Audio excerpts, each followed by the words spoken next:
You see that? That's what failure looks like. So around the time that the Wii Shop channel was going down, I decided to take a look at the Wii Shop channel right before it closed. And I kind of want to look at the Wii U eShop just for giggles.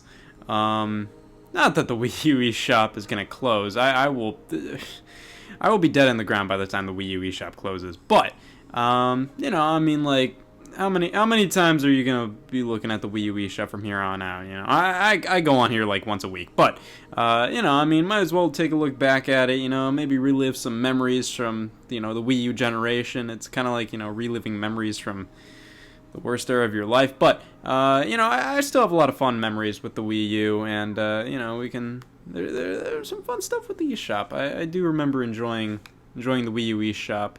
I did like this, because right here you get a little game to play while you wait. It uses like icons from your system, and you have to match them up. You kind of had to do that when the Wii U launched, because the Wii U literally took forever to load. The first half year of its life, it was bad. Here we are. This is what Nintendo wants the Wii U to look like in the year 2020. And it shows the stylus pen from the Wii U gamepad. That's fun. Let's see. This is probably the last thing Nintendo ever officially released for the Wii U, which is the DLC for Breath of the Wild. I mean, Breath of the Wild was the last game Nintendo released in general for the Wii U, but the DLC, they are no! Okay, as I was saying, the Breath of the Wild DLC is probably the last thing Nintendo ever released on the Wii U. I'm 99.9% certain of that. They probably released a software update for the entire system, but that's probably the final thing right there. They're also advertising Splatoon, and they feel it very necessary to highlight that it has Amiibo support. Nintendo Selects! Let's see what kind of Nintendo Selects came out. Okay, so they had Wind Waker HD. I remember the Nintendo Selects version of this was a little weird, because the original release of Wind Waker HD had like a gold shiny box art. And I think they actually did some reprints of Wind Waker HD that just had kind of like, it was just this background. It's kind of hard to explain this way, but like, you see this background right there, how it's like, you know, it's just a colorful background. The original box art was all like, the background was entirely golden, and then they reprinted it, and the box was just this colorful background. And then the Nintendo Selects version, I believe, was just the colorful background. Let's see what everybody. So Wind Waker appeals to. Damn, it appeals to everybody. But it edges out the intense crowd. Alright. Animated blood. Fun. Oh, this was so weird with the Wii U and 3DS eShops, was that the one thing I feel like with Wii U and 3DS is I feel like Nintendo wanted them to be interconnected at some point. Like, you could see like some elements of that throughout their life. Like, the Wii U and 3DS share a lot in common, but they never really interacted with each other that much.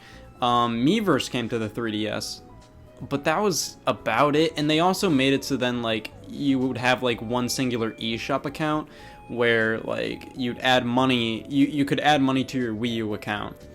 And it would transfer, like, that money would transfer over to your 3DS account, and, you know, like, if you spent that money on the Wii U, then the money would be taken out of both your Wii U and 3DS accounts, and then you could use the rest of your money in your account on your 3DS games. And a lot of, like, the 3DS software, I'm pretty sure all of the 3DS software that was on the eShop could be at least, like, viewed on the Wii U eShop. Yeah, like, you have all the videos, you have pictures, you have all this stuff. But you can't really do anything with it. You can add it to your wish list, but that's pretty much it. And I always just found that really weird, because it always seemed like to me that Nintendo really wanted to kind of merge the 3DS and Wii U ecosystems together at some point. I feel like that was probably in the cards for them. Like, I think it would have been really nice to have like a 3DS player for the Wii U, where it would be like a USB dongle, and then you could pop in a 3DS game, you could play it, and you'd have the two screens here. You have pretty much everything that you need to play 3DS games on the Wii U. But, you know, that never happened. Nintendo Land, that was about as weird as Nintendo releasing Wii Sports as a Nintendo Selects for the Wii. I don't know how well that did. Because it's just like, why would you make such a big deal about Nintendo Land being like $20 now? Because everybody pretty much had Nintendo Land. Let's see, Pikmin 3. When Pikmin 3 hit $20, that was kind of my that was my golden goose right there. That was the official way I was able to buy Pikmin 3, because I always wanted Pikmin 3, and I think I actually got it because digitally, because when Mario Kart 8 came out, if you bought the game within the first like 2 months, you got there was like a promotion where if you registered via Club Nintendo, you get a download code for like Pikmin 3, New Super Mario Bros. U, Wii Party U, and Wind Waker HD. That's right, I remembered them all. And I got Pikmin 3 because that was kind of the only one that I didn't have, slash I felt was the best value, because like I didn't have Wii Party U at the time, but I didn't need Wii Party U at the time. So I got Pikmin 3 digitally, but I refused to play until I got like the game on a disc. And that was a big problem, because Pikmin 3 was a little rare for a bit there. Like the physical copy was really hard to find and was getting kind of pricey. But then it became a Nintendo Selects, and that's how I played it. I played it in like 2016, and it is maybe my favorite Wii U game. I mean, it's up there. It's like in the top 3. I love Pikmin 3. Let's see, the NES Remix title. For some reason, these they included both of them in Nintendo Selects, because NES Remix Pack was a Nintendo Selects. Wait. Oh, that's fun. Donkey Kong Country Returns is a Nintendo Selects? I don't think it is here. It probably is one in like Europe, but I don't think it was a Nintendo Selects here. Yeah, this is still Nintendo Selects. Yeah. I gotta... If anybody can get me like an email to Nintendo, I need to tell them about that. I don't think Country Returns is a select here. Let's see, and the coveted... I don't know what's going on here. Like literally, like I don't know if something just refused to load or Nintendo was just like, you know what, this works. But yeah, there's only 3 there. But this is the coveted new releases for Wii U. We gotta see what's coming out for Wii U in the past few months. We got Regina and Mac with an astonishing no reviews. Classic. So this gives me Mario 64 vibes. This reminds me of Shifting Sandland. This reminds me of like Tiny Huge Island. I don't know, like some of I don't know why. This is just kind of... This feels like they took a lot of inspiration from Mario 64. Come on, get out. Please get out. Join the Macaw Regina! Alright, we're getting out of there. Let's see. There's Drop It, Block Paradise. That image looks pretty good for being a Wii U game that released on Christmas Day in 2019.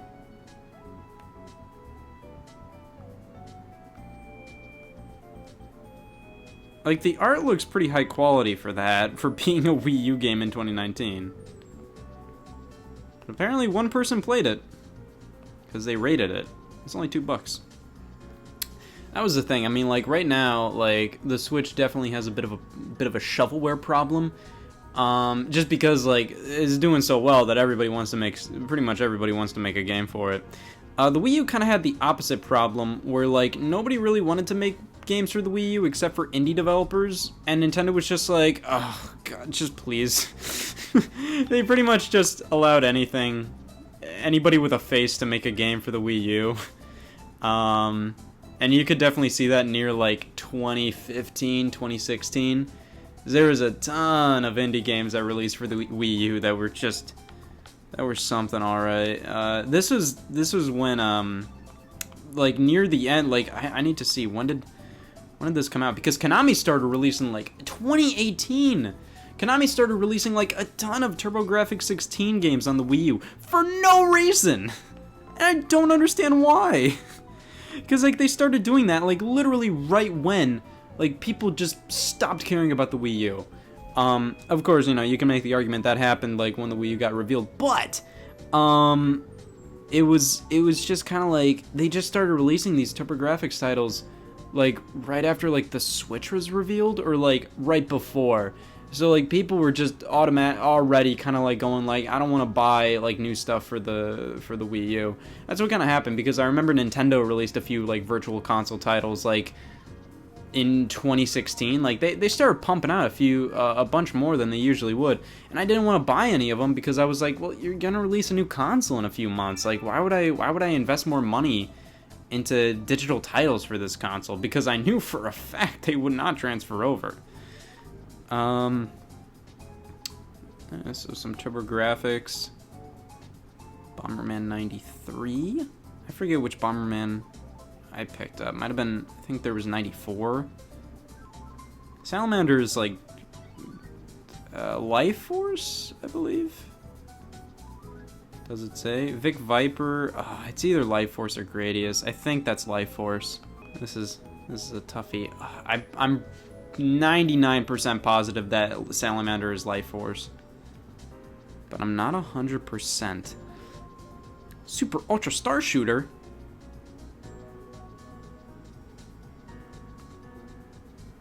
Oh, this is kind of, well, I mean, like it's kind of like a. What I will say is like it does kind of nail the NES vibe. I feel like a lot of indie games that go for like the retro aesthetic, they do kind of they kind of lean too much into like just kind of making pixel art like based on like whatever they want, and that's cool. But like if they want it to feel like an NES game, you know, they need to have that kind of more limited color palette and like simpler backgrounds and stuff like that. And this one, I mean, this one definitely does look more like, you know, like it could have actually released on an NES, even though it's in widescreen. Travel an endless amount of levels. Let's see. Hive Jump. I remember hearing about that. I'm not sure. When did that come out? I don't know why I've heard about this, because it was in it was at like September 2017. I feel like this was probably like a Kickstarter game that had Wii U in its stretch goals, so they were like, well, we have to. That's just me assuming. The name sounds familiar, but I'm not necessarily familiar with the game. Yeah, like they had a ton of TurboGrafx titles near the end of the Wii U's life. You see, that's pretty much all the new releases for Wii U is. It's just pretty much TurboGrafx titles and a bunch of indie games, and most of which ain't much to write home about. Okay, so we have categories. We got Mario games, Pokemon games, Zelda games, Kirby games, Sonic games, Lego games, indie games, virtual console, bestsellers. The Wii U really has it all. Let's see. I mean, we gotta see what the bestsellers is. Brain Age. Train your brain in minutes a day. If you ever check with the Wii U charts, you're pretty familiar with this guy. Dr. Kawashima is literally at the top of the Wii U charts every single week. Literally, like it literally never changes.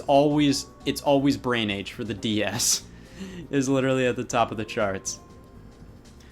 I just find the rating systems interesting. It kind of gives you like a good idea of like how well the game did, even though like I don't know many people who like bought games on the eShop and were like, yep, well now it's time to rate it. So I mean, this just shows you like how far off the Wii U digital numbers kind of fell, like near 2015, 2016, because it's just like, you know, we have I mean, Majora's Mask only had like 1,600 ratings, That's pretty low for like one of the most beloved Zelda games of all time. Even then, Ocarina of Time nearing 7,000. And let's see. There's a lot of... There's Minecraft. There's 30 bones. The Metroid Prime Trilogy. I remember one of the cool things about the Wii games you could buy on Wii U, which they weren't that cool because it was literally just like you could digitally buy Wii games if you wanted to. Like most of the time, like the Wii download version of a game on the Wii U eShop, literally the exact same as just the disc. Like there was literally no upside. However, apparently with the games that supported the Classic Controller Pro, you could use the gamepad to play them. And the only game I can think of off the top of my head that supported that was Xenoblade, and that was about it. But that makes me wonder, like, I'm just kind of like, why couldn't you do that with the Wii software, you know? Like, I know, like, it's probably, like, really complicated how it all worked, how, like, you could play old Wii games on the Wii U. I understand that's probably super complicated, and it was probably, like, pretty hard for them to actually get, like, the Wii U controllers to work with the Wii games, so, like, maybe the digital versions of the Wii games you bought through Wii U, those they probably could, like, it would probably be a little easier for them to, like, have the gamepad function as a controller. But still, I'm kind of like, man, it really bummed me out, the fact that, like, I couldn't use the gamepad just with, like, the Wii software I already owned. I would have to buy, like, games that supported the classic controller digitally all over again. It's just... That's surprising. Breath of the Wild had nearly 25,000 ratings. Apparently, I think Breath of the Wild actually did okay on Wii U. Like, it did better than you'd probably think it did. Like, the Switch version, obviously, outsold it, but apparently the Wii U version did pretty good. Let's see. Earthbound, that was a big moment for the Wii U Virtual Console. Like this was kind of like, this was as big as like the Wii U getting an entirely new game. 2013 was a pretty good year for the Wii U, but it was very I don't know, it was very lopsided. Like literally the first half of the year was genuinely nothing. Like you had Game & Wario and that was about it. But then Earthbound came out, and that was kind of like Nintendo's big like summer release. And that was really cool. Thing is, like, Nintendo knew that a lot of people were wanting Earthbound, so they charged $10 for it. But it was still cool. Let's see, just a lot. Apparently, like the Donkey Kong Country games, those were a big deal that those came over, because I believe they got taken off of the Wii Shop channel prior to that, and I think Nintendo probably had to do some negotiating with Rare. And then, like, immediately when, like, the DKC games came out on the Wii U eShop, I believe they actually reappeared on the Wii Shop channel. So I believe there was some worries with, like, legal troubles or something like that. And then Sonic Lost World. You can't have a Wii U bestsellers list without Sonic Lost World. This was weird. I believe some of the icons on the Wii U eShop were different compared to like what they were when you put the disc in, or if you downloaded them to your system. Like this isn't the Smash Wii U icon.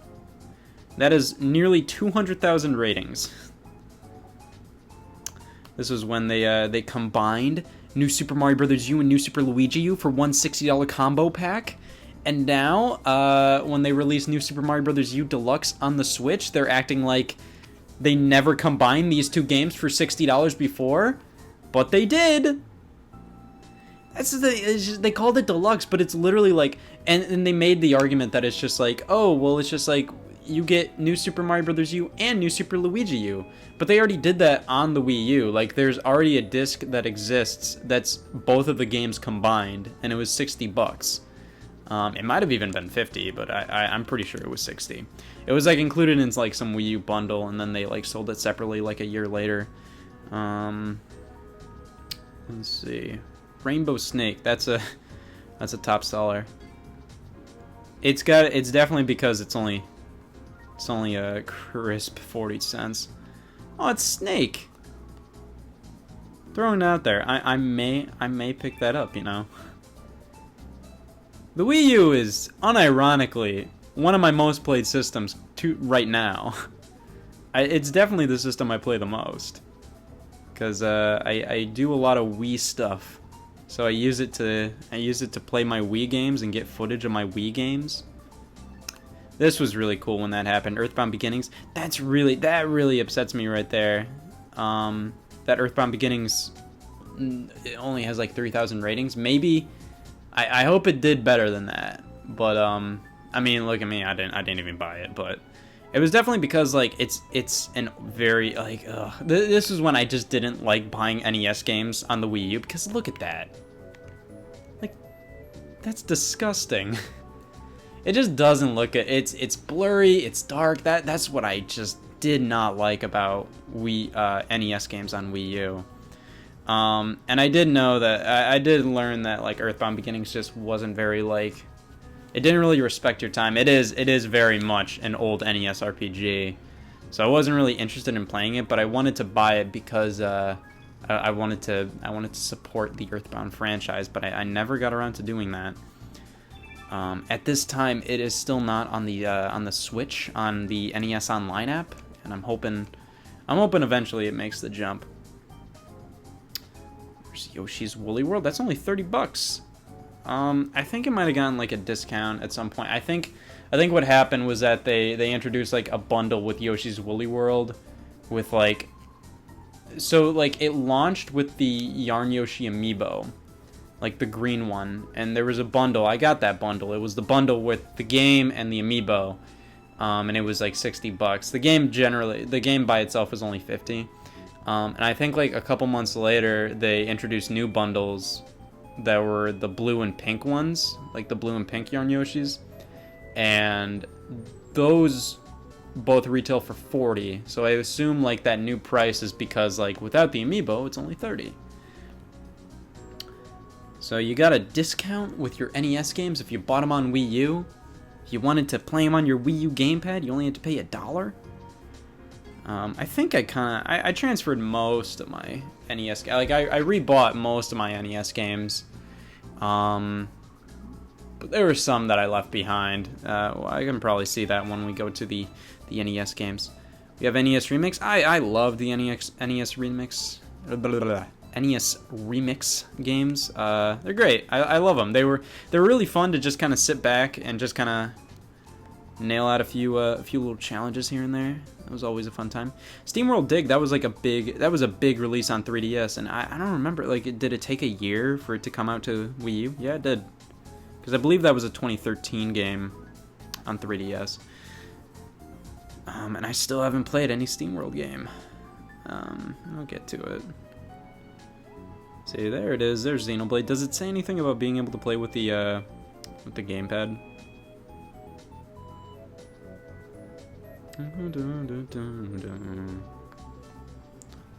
I don't compatible. Yeah, there it is. You can play with the gamepad. That's fun. Let's see. There's Sonic and All-Stars, and that's it for the best sellers. Rounding out the list is Mario Super Sluggers, as it should. Come on. Let's see. The Wii U is definitely slowed down. I don't remember if it was always this slow, but it's definitely slowed down just a bit. Yeah, this is very indicative of like the Wii U lineup, where like Nintendo is really leaning into the fact that like, okay, who's supporting us? Indies and Lego, because that was most of the stuff you could get on Wii U. And there was Sonic. There's only 3. There were only 3. They don't even show the Mario and Sonic games. What? This is like one of the worst deals Nintendo ever made. Like in 2013, Nintendo did this deal with Sega, where like Sega would make 3 exclusive Sonic games for the Wii U. Part of that deal was like, it was Sonic Lost World, which is kind of take it or leave it. You know, some people really like Sonic Lost World. I don't think some people really like Sonic Lost World. I think some people are okay with it. Some people are like, yeah, this is okay, and then other people are like, nah, this game isn't that great. I'm kind of like, this game is like pretty mediocre. Like it's just like it feels kind of like a mess. But you know, I could tell like they wanted to make something cool there. I just don't think it all came together. But then like the next exclusive title was Mario and Sonic at the Sochi 2014 Olympic Winter Games, which I don't understand how that was a part of the exclusive deal, because regardless, that game would have been exclusive to Nintendo platforms. And then at the very end, you had Sonic Boom: Rise of Lyric. So, that was probably not the best move on Nintendo's part. Let's see what's under Mario games. I mean, if it's gonna be a bunch of Virtual Console stuff. It's not. Not much. This is probably like one of the most forgettable Mario games in recent memory. The Mini Mario and Friends Amiibo Challenge. It's literally a Mario vs. Donkey Kong game, but it was free, and you just tapped an Amiibo. I thought it was kind of cool that you got all the other characters there. You could play as them, and I believe they all had special abilities, but like, this came out in 2016. Yep. That was just not a good era to be releasing Nintendo games. Again, not a good era to be releasing Nintendo games. So, man, they specify Pokemon games on the Wii U, even though there was only like 2 official, like Wii U. Like, most of these are Virtual Console. And then there was Pokken, and then there was Pokemon Rumble U. Which I only purchased that recently because I was kind of like, I think I got kind of, you know, as anybody would, I got kind of freaked out by the Wii Shop channel closing. I was kind of like, man, I should probably like add some funds to my Wii U and pick up the stuff that might be like digital only, that may never get re-released, because you know, when the Wii U eShop goes down eventually, like I just wanna be able to access a lot of this stuff, even if it's not that great. I'm kind of like, well, I at least want to make sure I can access a lot of this, because I own so much Wii U garbage. I'm kind of like, I might as well try to get it all. Don't tell anybody I said that. Let's see the eShop exclusives. This is a bunch of these games all look the same. Pin, space, ball. And they're all, why are they, literally all of these are all caps. Let me see if there's one I remember or I know of. Fast Racing Neo. I always wanted this game, but like by the time I was thinking about picking it up, like within like a few months, Fast RMX got announced for the Switch, which I'm still not certain of what that game is. Like if it's an enhanced port of Fast Racing Neo, or if it's like a sequel. I believe it's an enhanced port. Typo Man, that was always like, that was one that I was always interested on the Wii U, and ever since it came to the Switch, like it's on my wish list, but I'm kind of like, I'll get it eventually. But I was more interested in it during the Wii U era, just because I would take whatever I could get back then. So, like, you know, it still looks pretty interesting though. This Fatal Frame. I played that a little bit. I only played like the free portion. This game was super dumb, like how it was done here in North America, because like instead of just like releasing it like just like a regular game, Nintendo did a thing where it was free. It was free to start. You literally just you downloaded the game for free, and then you could only play like the first like probably like couple areas, and then you had to pay $50 for the rest of it. And it never got a physical here. It got a physical in Europe and Japan, but not over here. So it's kind of lame. But I wasn't really jazzed about the game overall, though. I don't know. I know a lot of people really like Fatal Frame, Made in a Black Water, but it just, I don't know. It just wasn't very. It wasn't very scary to me, and the gameplay wasn't engaging, and it was kind of like a combination of that, where it's just like, okay, this is a horror game that's not really scaring me that much, and on top of that, the gameplay isn't really doing much for me, so it's just like, it kind of combined the two, and I'm like, I don't know. wasn't my thing. I may go back to it, give it more of a try. But just from what I played, it didn't really grab me. Swords and Soldiers 2. Affordable Space Adventures, I've heard good things about that one. Then Art of Balance, that's now on the Switch. That was also on the Wii, and that's also done by Shin'en, who did Fast Racing Neo. Pushmo World! Oh man, I miss Pushmo. There was some good stuff. Pushmo World was just kind of, it was fine. It was, the main thing with it is, it's obviously, like, in the Pushmo series, which was on 3DS, but, it was literally basically just an HD version of Pushmo. It wasn't really anything crazy, but it was still good for what it was. I believe there was like a report that they were working on Crashmo World, which Crashmo was the sequel to Pushmo on 3DS. They're working on a sequel to that, but that got canceled, I believe. So I remember that being Scram Kitty and his buddy on rails. I remember that being kind of like that being highlighted in like a Nintendo Direct or an Indies presentation. Dr. Luigi, that is a tart price right there. $15 for Dr. Luigi. This was a huge, just like, this was just not worth $15. I mean, it was good for what it was. It was like a different Dr. Mario. It was, I mean, not even different. It was literally just Dr. Mario. The only difference was the fact that for some reason they changed the design. They have new designs for the viruses there. Like you got old Pinky, Yellow, and Bloopy or whatever. Like you could play with L-shaped pills, but that didn't really change the gameplay that much. It was literally just you got 2 pills at once. And basically, like, because of that, like, that would immediately kill a blue virus. It wasn't that hard to figure out. It didn't do much. It didn't do much to like change up the formula. And for $15, like, it's literally, it was pretty much the same thing as Dr. Mario Online RX on WiiWare. Like, it was pretty much the exact same thing, but in HD. And even then, like, you know, it doesn't really matter that it's in HD. You know, so whatever.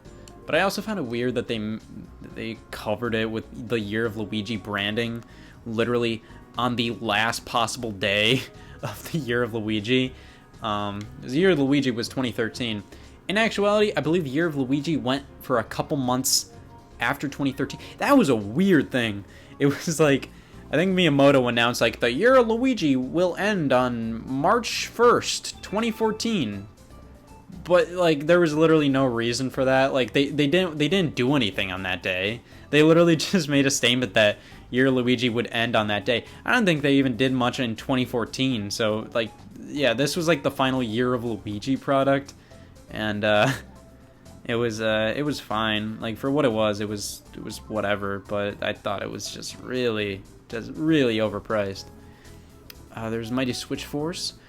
Spin the Bottle, that was another one I remember. I remember from a Nintendo Direct. And then the Wii U panorama view, that was another thing that I bought during the Scott crisis of thinking that the Wii U eShop was, you know, like just worrying about like stuff getting lost or stuff like that. And it's fine. It's nothing special because like, you know, we have like you can do like VR kind of stuff like this with like your smartphone now, so it's nothing special. But like I just found it interesting that Nintendo actually went out and like filmed a bunch of panoramic stuff to just for you to just like use on your Wii U. It was Chasing Aurora at launch. Yep, it was. I don't remember people talking about this one that much. It looks really cool though. This legitimately looks like pretty interesting. I just remember people talking about Trine 2, but mainly it was Little Inferno, which Little Inferno, I played that on iPad back then, and it was super fun. It was totally like kind of a nothing game, but it was super fun for what it was, just like burning stuff. It was, I really enjoyed it for what it was. Let's go back, and let's see what's, let's see what else. So, there's Pokemon. There's The Legend of Zelda. Let's see. Twilight Princess HD was just kind of it's cool that it happened because it gives Twilight Princess kind of a definitive version. But it could have looked so much better. Like, this is very much kind of like one of those HD remakes that you saw a lot during like the 360 and PS3 generation, where it's literally just like a last gen game just kind of in widescreen. And I know like there was much more work done to it here, where it's just like the texture work is a lot better, the models look a lot cleaner and stuff like that, but it's still like, you're not gonna fool anybody. Like, you could fool somebody with Wind Waker HD. Wind Waker HD legitimately looked like, it was of this era. Twilight Princess HD, you weren't fooling anybody. Like, it still looked like, it still looks like a GameCube game, kind of up-resed, and I was really bummed out that, like, not because, like, I cared, like, this much, but I was also kind of like, you had the chance to make this, like, the definitive version of Twilight Princess. I thought it would have been cool if they allowed you to use Wii Remote and Nunchuck if you wanted to.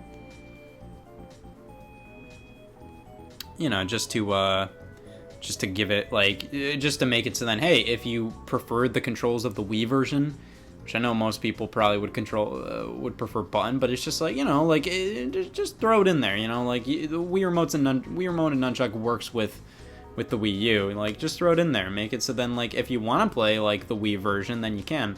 I believe the hero mode in Twilight Princess HD is flipped, because the Wii version of Twilight Princess is a flipped version of the GameCube version, just so then they could give Link a right hand, because so then it would be more natural for most people using motion controls.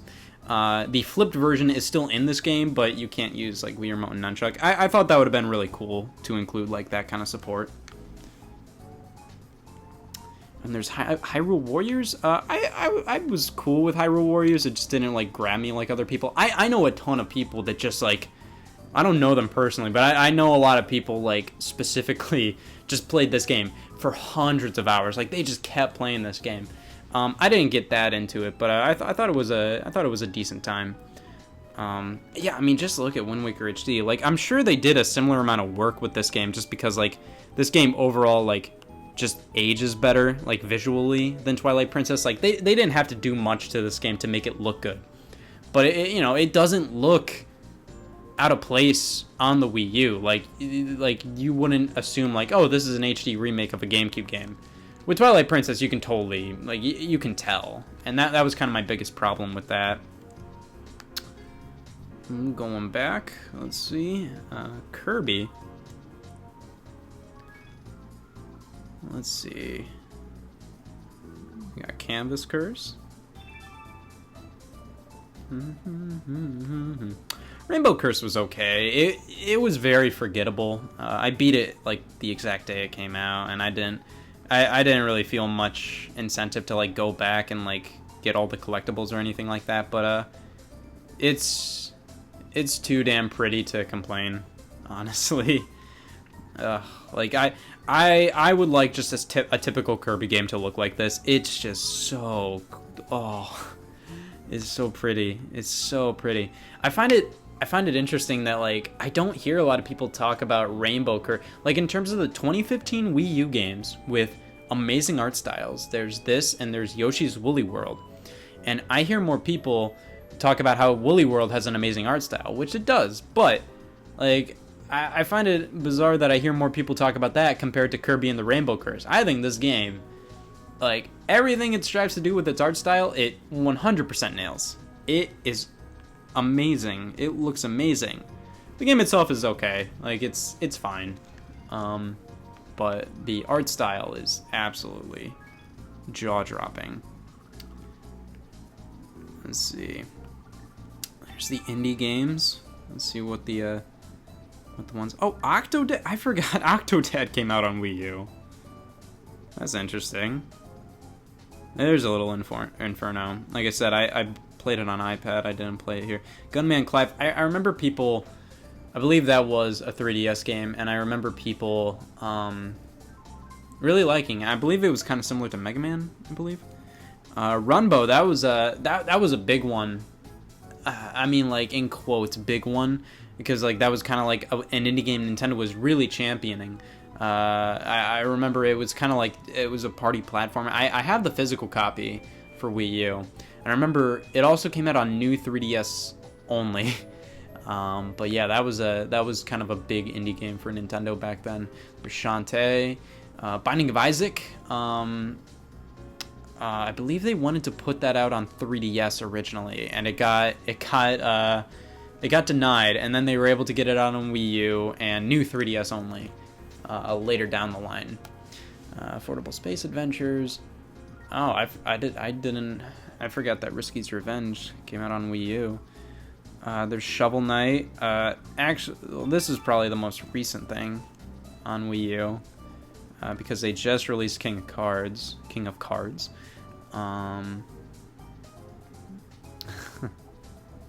$40, wow.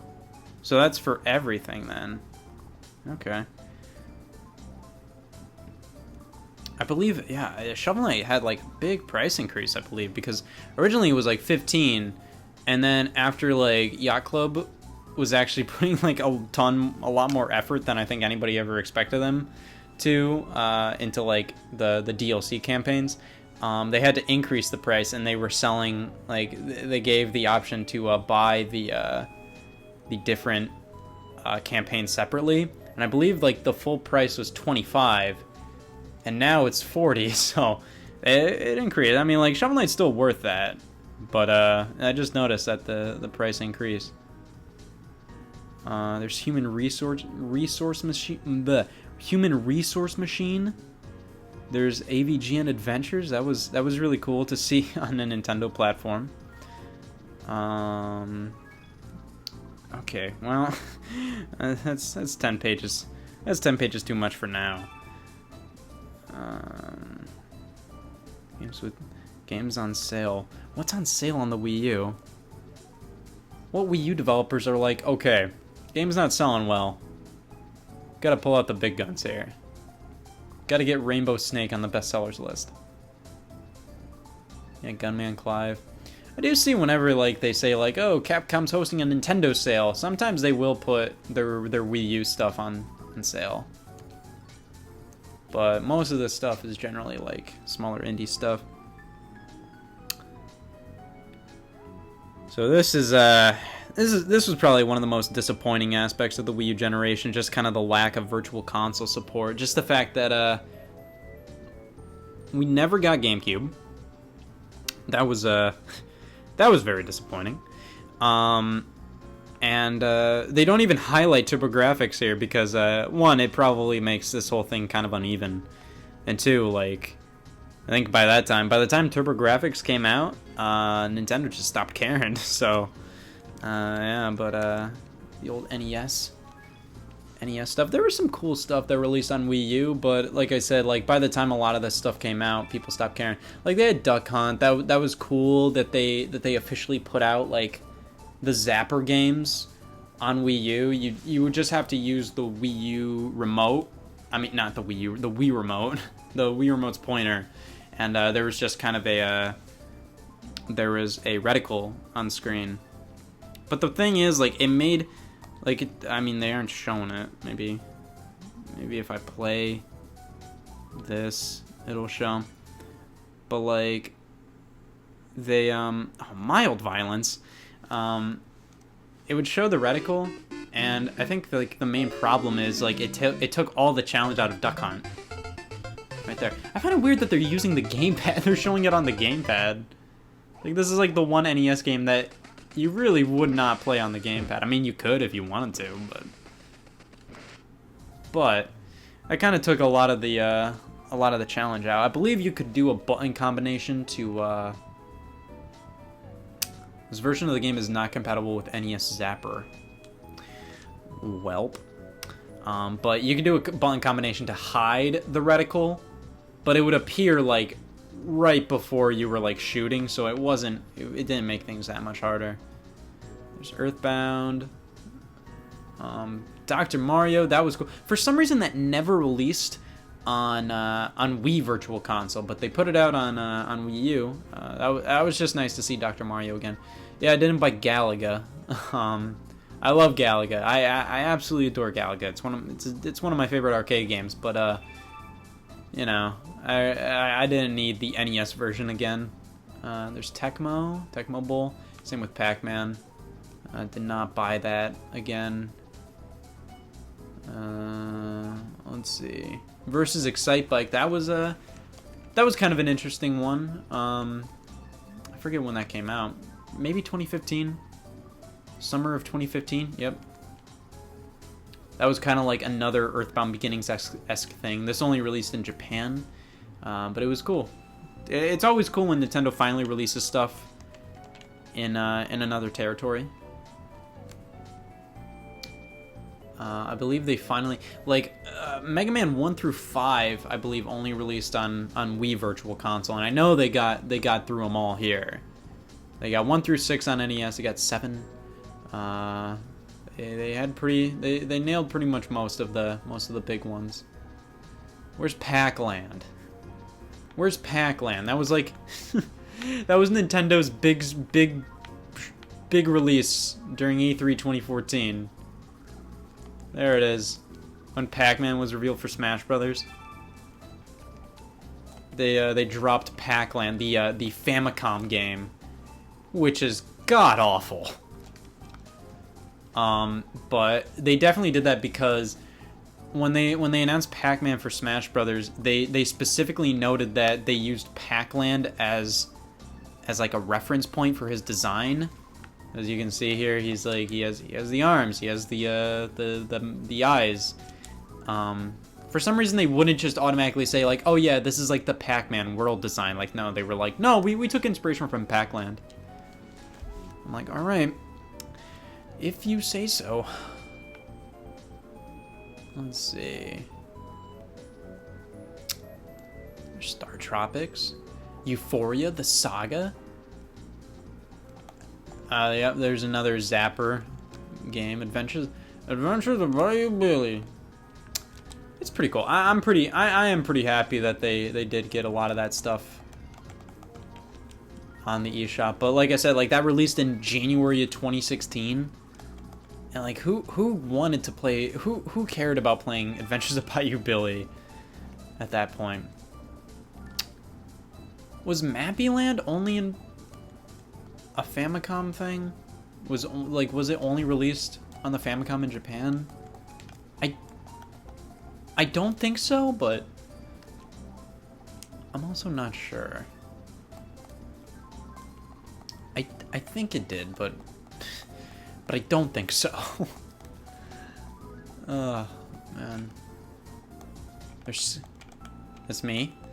Donkey Kong Jr. They did it on Wii U?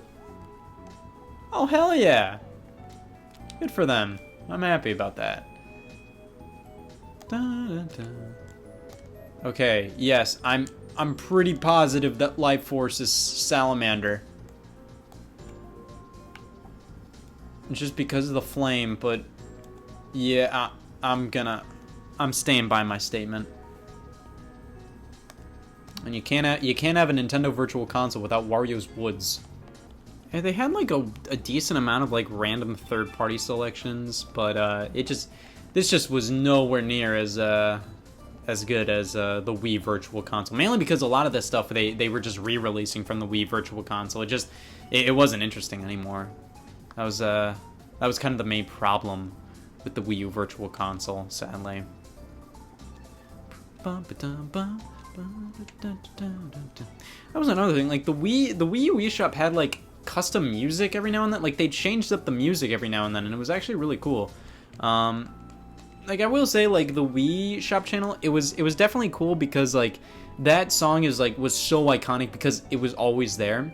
But the Wii U eShop has like nothing but good music that was on it, and they also like did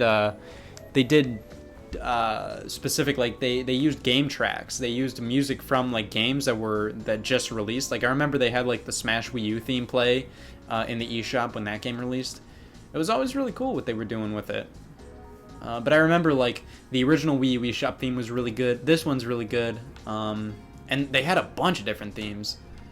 And they would like every month or every couple of months they would change up the music. It was a lot of fun. SNES was, I don't remember there being like a ton of games that didn't come out on the Wii Virtual Console that only came out on the Wii U Virtual Console. I believe X3, Mega Man X3 never came out on Wii Virtual Console. Maybe Mega Man 7 didn't either. I'm not sure if Mega Man 7 did.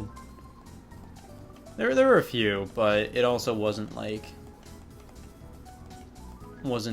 the most interesting anymore. But you know, these games were definitely better than a lot of the NES stuff. You see, like there were only like 51 games, and I know there still wasn't a ton that released on Wii Virtual Console, but there was definitely more than that. But I remember SNES games looked really good on Wii U. They just, like, the NES games were just garbage. They looked so bad. They just didn't, they weren't fun to play on Wii U. SNES games looked really good though. But then you have the odd one out. You have Game Boy Advance. They were like right when everybody was like, "All right, give us GameCube games." They were like, "All right, you guys want a Game Boy Advance? Here you go." But there was a lot of cool stuff that came out here. The Mario Advance 4, Mario Brothers 3. That game had like e-reader cards that gave you like new levels. Back originally on the Game Boy Advance, and you couldn't, I believe like officially you couldn't actually like load them all up on your game. Like officially you couldn't do that, and a lot of cards like didn't release here in North America. Like a lot of them didn't. And the Virtual Console version has all of the e-reader cards and I mean all of the e-reader levels unlocked. So that's the definitive way to play. But they had a lot of Game Boy Advance games. Like they put out a ton of GBA games, and that kind of made up for a few things here and there. But I don't know, sound like a broken record, but like people kind of stopped caring by the time they were really going crazy with a lot of Game Boy Advance stuff. They had Mega Man and Bass, God forbid. But they definitely did have a lot of good stuff on GBA. But it was a little too late.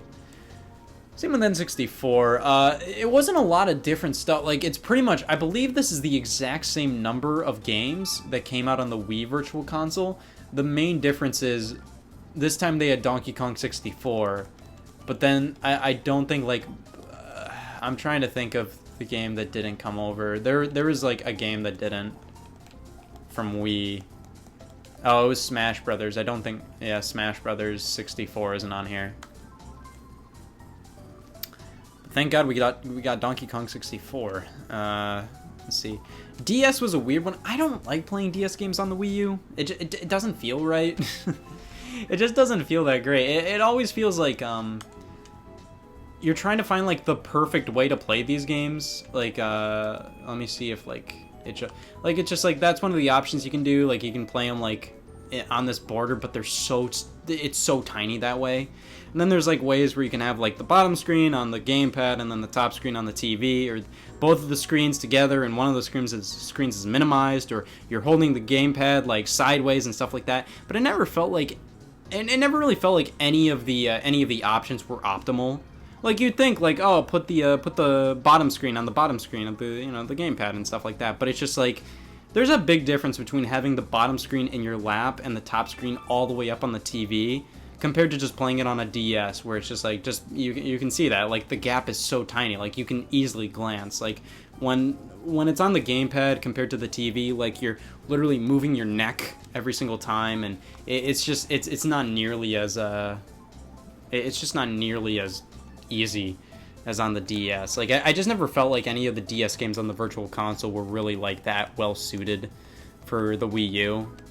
Some of them were okay. Like it's just like New Super Mario Brothers worked pretty well. Mario Kart DS worked fine. Mario 64 DS. That's probably the best way to play this 64 DS, because you have a joystick, even though that doesn't really help the controls that much. But well, Picross 3D is $6.99. See, I love Picross, and like I like Picross 3D, but it's it's really hard to get back into because, like, I have to go through the tutorial all again because I completely forget how to play it. Because it's way more complicated than just regular Picross. Come on, get out of here. Let's see what's going on the Wii. So the only Wii game that I ever purchased was Mario Galaxy 2. This was the first one that they made available, and I bought it just to see what it was like to play Wii games on the Wii U. It's literally the exact same. It's literally the exact same as putting a Wii disc in the console. This is literally just kind of like a convenient way to own, it's just like if you wanted to own all your games digitally, and or you didn't want to go out and try to find a copy of Metroid Prime Trilogy or Skyward Sword, because like those two, for example, are pretty pricey. You know, this was a decent way to do things. There's Pikmin 2, except this was like the new Play Control version of Pikmin, which is weird to me that they don't even they don't specify that, but you know, it's whatever. Like I said, give me Nintendo's email. I'll let them know about that. There's Poke Park Wii. Resident Evil 4 Wii Edition, the best one. Again, like, same thing, Donkey Kong Jungle Beat, that's a similar thing where, like, that's the new Play Control version. I'm surprised they don't say new Play Control Donkey Kong Jungle Beat. There's Rayman. I think this came out when Mario plus Rabbids was revealed. Is that right? Well, I mean, it came out, like, afterwards, but I think that was a deliberate tactic. I've never played the original Raving Rabbids. The only game that I ever played was TV Party. Didn't do much for me, but I know Rabbids Go Home is apparently really good, and I still need to play Mario plus Rabbids. There's Pandora's Tower. I don't know if the last story is on here, because we have Xenoblade and Pandora's Tower, and those are two of the 3 Operation Rainfall games, which were the Wii games that people were petitioning to get released over here in North America. This is one I always found weird. I found it weird that they this is Sin and Punishment Star Successor, but they only call it Sin and Punishment 2 on the eShop. When here it's called Star Successor. And the same with Zack and Wiki. It's just called Zack and Wiki when full title is Quest for Barbaros Treasure. They do not have the last story. Wait, did Nintendo publish Pandora's Tower here? Let me see. Yeah, they did. That's interesting. Well, I mean, like, when Pandora's Tower came over here, Nintendo published Xenoblade. Pandora's Tower and the last story were, like, published by Nintendo in, like, other territories, but here in North America, I believe it was, like, Xseed Games that published it over here. But Nintendo published it here on the Wii U, which is interesting. I believe Pandora's Tower came out here in, like, 2013. This was right after the Wii U launched. Come on. Get out of here. We have so much more of the eShop to look at. Kinda. Okay, so this is gonna be a really minute detail. Come on, they gotta load the whole thing. I'm really bummed they never released. I don't know if they ever released this as its own full image. This banner. I always wanted this banner because it reminded me of, like, you know, like the Melee and Brawl banners that show all the characters in the game. I don't think the Brawl one did, but there was the Melee banner that had all the characters in the game, and like on the, like, looking off into the sky. And I always wanted this because it kind of reminded me of it, because that's pretty much all the characters in the game. Like, I mean, outside of the DLC characters, I'm pretty sure that's everybody. And I was really bummed out that they did not, I don't think this banner, a copy of this banner, like a full version of it, exists. But yeah, this is definitely my most played Wii U game. I really did enjoy Smash Wii U. I can nitpick it now, but back in the day it was awesome. It was a really great game. But now there's absolutely no reason to go back to it now with Smash Ultimate. But you know, it's whatever. I just like looking at the DLC. Where's the DLC? Because it's like If you buy all the DLC, it costs like over like $150. Come on. Come on. Okay, so there's 129 items. Now, to be fair, like a lot of that's like bundles and stuff. Like, isn't like, okay, so we have the... So, this is just the fighters. This isn't everything. And these are just like the extra stages, and these are like the collections and stuff like that.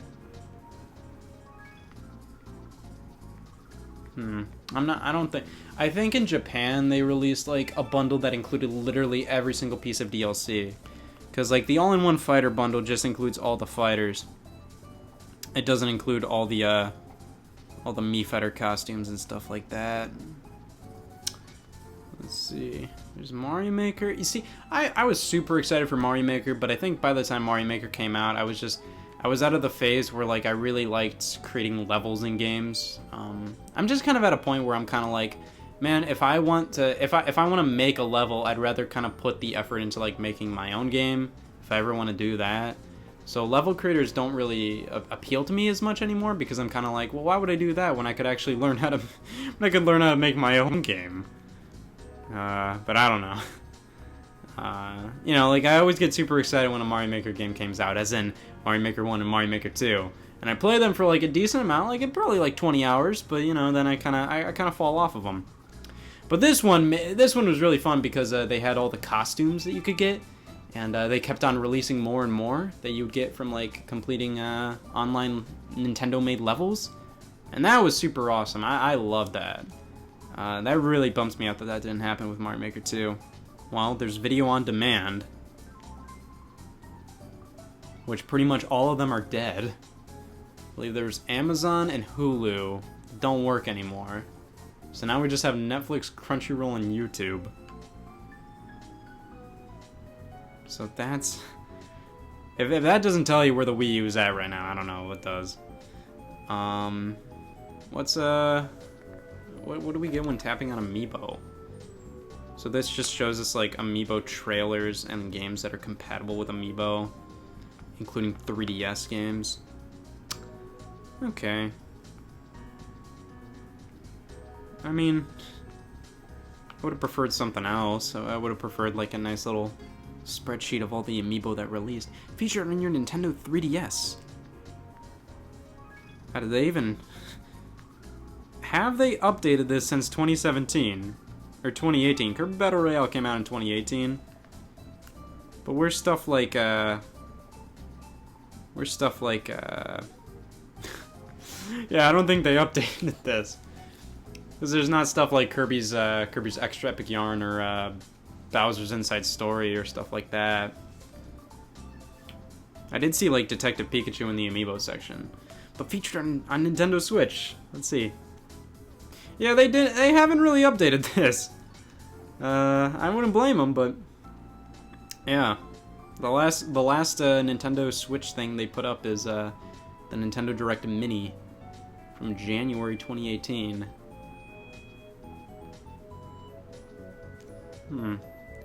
Is this like the original Pokken Tournament? Did they put the original Pokken Tournament commercial? Because the Switch version is Pokken Tournament DX.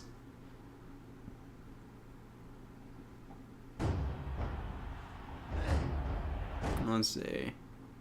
Oh yeah, big screw up on Nintendo's part there. And I mean, I can click see all. I don't really know where that's gonna get me, but it's something I could do.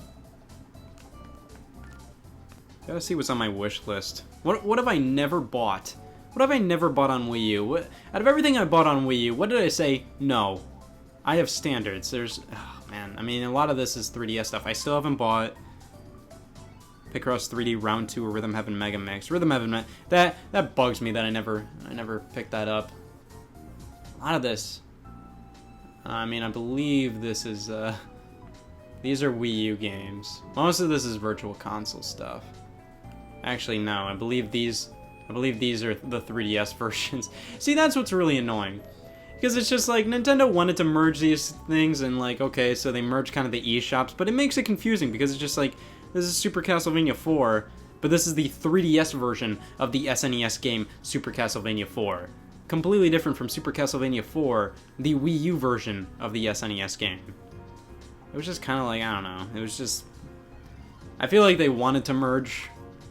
They wanted to merge, everything. Win.